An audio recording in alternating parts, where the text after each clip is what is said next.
Okay, so I posted a story about setting up for the bench press today, and I had a bunch of people ask me if they could get a visual representation of it. So I decided to make this video on how to set up, or how I like to coach setting up for the bench press.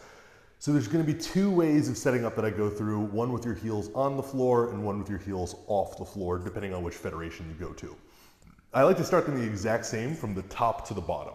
So one of the things I wanna look for in a bench is I want to make sure that we're not setting up actually up onto the traps and onto the neck, but we're setting up onto the upper back and the upper thoracic spine. And that makes it a little bit easier to get a little bit more stability. It's also usually a little bit less, or a little bit more comfortable for the lifter to get into position, right? And when we're on the neck and on the traps, it usually ends up putting a lot of strain on the cervical spine, and some people just find it a little bit uncomfortable. So I usually just try to get people to rest on the thoracic spine a bit more. So what we'll look at is first, heels are gonna be up, right? So if I'm looking at here, what I'm gonna do is I'm gonna get my bench grip. I can set it up wherever I feel comfortable because I can adjust this whenever I want. So what I'm gonna do is I'm gonna roll myself up into the bar, but what I wanna think about doing is I wanna think about allowing my pelvis to stay very heavy and keeping my back relatively flat on the bench, right?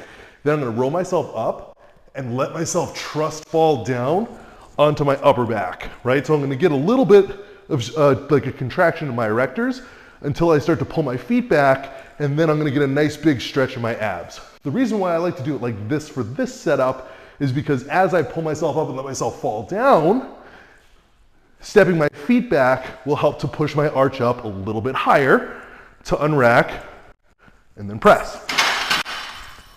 But if I can't keep my feet on the ground or my heels on the ground, I have to set up a little different.